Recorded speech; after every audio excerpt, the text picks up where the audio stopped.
अगर आपकी भी शादी में आ रही है रुकावटें, शादी के योग नहीं बन पा रहे हैं, शादी की जो उम्र है वो निकलती ही जा रही है, लड़के की शादी हो या फिर लड़की की शादी हो, मनपसंद अगर आपको रिश्ता नहीं मिल रहा है, आप जिससे शादी करना चाहते हैं उस रास्ते में कई रुकावटें आ रही हैं और आपकी जो है शादी नहीं हो पा रही है, तो ऐसे में आप अपनी कुंडली का गुरु ग्रह मजबूत कीजिए। अगर आपकी कुंडली का गुरु ग्रह और शुक्र ग्रह मजबूत होता है तो शादी के प्रबल योग बनने लगते हैं और मनपसंद शादी आपकी अति शीघ्र हो जाती है।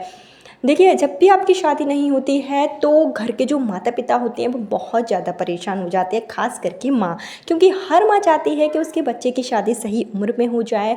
बच्चों का सुखी वैवाहिक जीवन देखकर हर माता पिता सुखी होते हैं। ऐसे में मैं आपको इस वीडियो में बहुत ही अच्छा उपाय लेकर आई हूँ जिसको बच्चे तो स्वयं कर ही सकते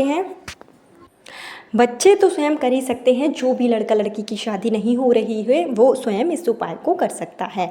और साथ ही साथ इस उपाय को माता पिता भी अपने बच्चों के लिए कर सकते हैं, खास करके माँ अपने बच्चों के लिए शीघ्र विवाह के लिए इस दिन उपाय कर सकती है। आपको बता दें कि यह जो आपको उपाय करना है वो अज़ा एकादशी के दिन करना है।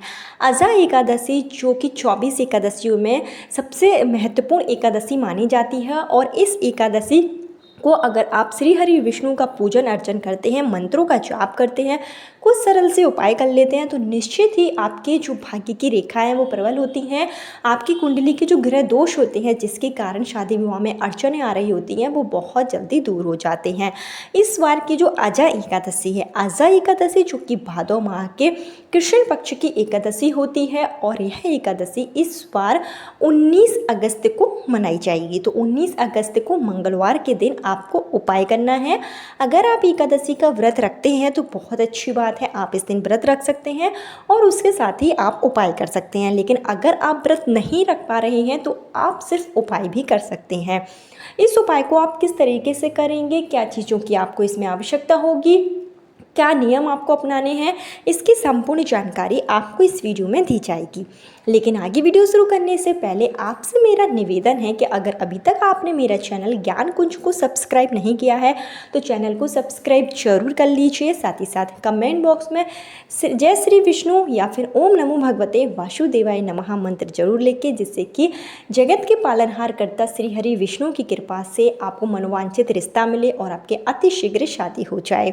तो आपको क्या करना है कि अज़ा एकादशी के दिन आपको एक छोटा सा उपाय करना है इसके लिए, और इसको आप जो है अपने घर में ही कर सकते हैं। सुबह के समय जितनी जल्दी हो पाए आप इस उपाय को कर लीजिए। सुबह आपको क्या करना है कि अपने घर के पूजा स्थल के पास में एक आप चौकी लगाएं, उस पर पीले कलर का आसन बिछाकर आपको जो है माँ लक्ष्मी और विष्णु भगवान की तस्वीर रखना है। अगर आपके पास दोनों की संयुक्त तस्वीर है जिसमें माँ लक्ष्मी और विष्णु भगवान दोनों विराजित हैं तो ऐसी तस्वीर के सामने उपाय कीजिए, यह उपाय काफ़ी कारगर होगा। विष्णु भगवान की तस्वीर नहीं है तो अगर राधा रानी श्री कृष्ण की है या फिर माँ सीता और रामचंद्र जी की है तो उनकी समक्ष आप उपाय कर सकते हैं। ये विष्णु भगवान के ही अवतार हैं, तो या तो आप श्री कृष्ण की तस्वीर के सामने उपाय कीजिए या फिर आप विष्णु भगवान की तस्वीर के सामने उपाय कर सकते हैं।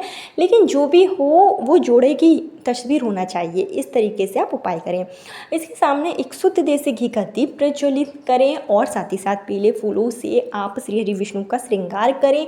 उन्हें इस दिन आप जो है एक मौसमी फल, या तो आप केला चढ़ा सकते हैं या जो भी मौसम का फल हो आपके पास तो वो आप जरूर चढ़ा दें। और इस दिन आप एकादशी का दिन है तो आप व्रत वाली जो खीर होती है वो बनाकर प्रसाद में जरूर लगाएं। जो भी प्रसाद लगाएंगे उसमें तुलसी दल जरूर शामिल करें।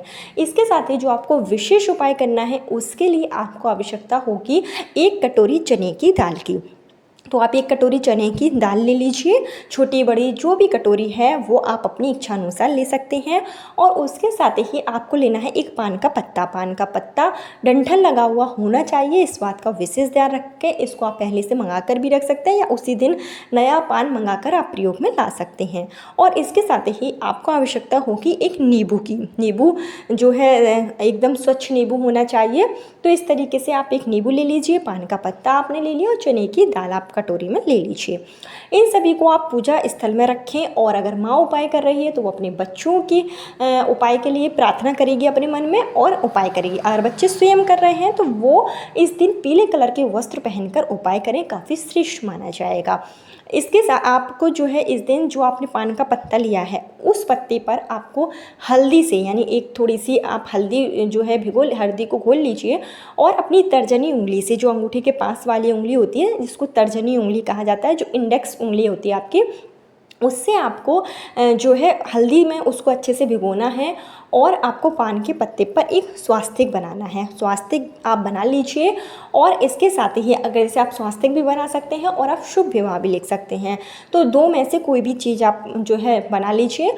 और उसके बाद में जो आपने नींबू लिया है उस नींबू को आप इसी स्वास्तिक के ऊपर रख लें और इस पान के पत्ते को आपको रखना है चने की दाल के ऊपर। और यह कटोरी जिसमें चने की दाल रखी है, पान का पत्ता और नींबू, आपको जो है श्री हरि विष्णु की पूजा में श्री हरि विष्णु के चरणों में रख देना है। और रखते समय आपको जो है शीघ्र विवाह की कामना करनी है। अपना नाम और गोत्र बोलकर पूरे विनम्र भाव से, पूरे श्रद्धा भाव से आप श्री हरि विष्णु के सामने जो है अपनी शादी के लिए, शीघ्र विवाह के लिए, गृह दोष के निवारण के लिए आप प्रार्थना करेंगे। उसके बाद में इस पान के पत्ते को आप अपनी हथेली पर रखें, कटोरी समेत रखना है। कटोरी को रखना है अपने बाएं हाथ में और बाएं हाथ के में ही कटोरी के ऊपर पान का पत्ता रखें और नींबू रखें। और अपनी दाएं हाथ, जो आपकी दाएं हाथ की तर्जनी उंगली होगी जिससे आपने स्वास्तिक बनाया है, उसी तर्जनी उंगली को एक बार फिर से हल्दी में भिगोकर आपको यह नींबू के बीचों बीच उंगली रखना है। और रखते समय आपको इस मंत्र का जाप करना है, ओम नारायण नमः, ओम नारायण नमः। इस मंत्र का आप कम से कम 21 बार, 51 बार या 108 बार जाप करें। और जब आपका जाप हो जाए उसके बाद आपको इसी उंगली से अपने मस्तक पर तिलक लगाना है, हल्दी का ही तिलक लगाना है। और वही तिलक आपको अपनी कंठ में, यानी अपनी गर्दन के बीचों बीच में लगा देना है। और जो आपने पान का पत्ता पूजा में प्रयोग किया है उस पान के पत्ते को या तो आप पीले कलर के छोटे से कपड़े में अच्छे से लपेट लीजिए या तो लाल कलर के कपड़े में लपेट कर इसको आपको श्री हरि विष्णु माँ लक्ष्मी के बीचों बीच में रख देना है और इसको आपको अपने पूजा स्थल में ही रख देना है।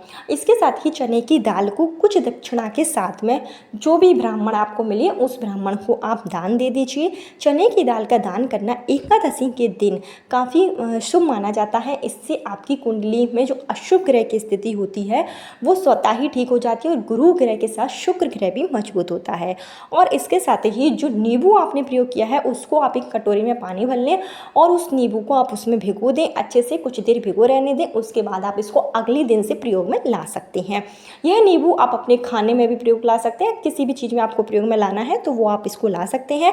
चने की दाल का आपको ब्राह्मण को दक्षिणा के साथ में दान करना है और पान के पत्ते को आपको अपनी पूजा स्थल में रखे रहने देना है। जब आपकी जो है मनोकामना पूरी हो जाए, आपकी शादी के योग बन जाए, तो इस पान के पत्ते को आप उस कपड़े से हटाकर इसको आप किसी भी वृक्ष के नीचे आप इसको रख सकते हैं। यह छोटा सा उपाय आपको अजा एकादशी के दिन करना है। अजा एकादशी 19 अगस्त काफ़ी दुर्लभ योग बन रहे हैं, तो इस दिन अगर आप शीघ्र विवाह के लिए उपाय करेंगे, चाहे लड़के की शादी में रुकावटें हों या फिर लड़के की शादी में रुकावटें हों, माँ भी इसी तरीके से उपाय करेगी, बच्चे स्वयं भी इसी तरीके से उपाय करेंगे। इस उपाय को करने से आपको बहुत जल्दी फल की प्राप्ति होगी और अति शीघ्र आपकी शादी के योग बनेंगे।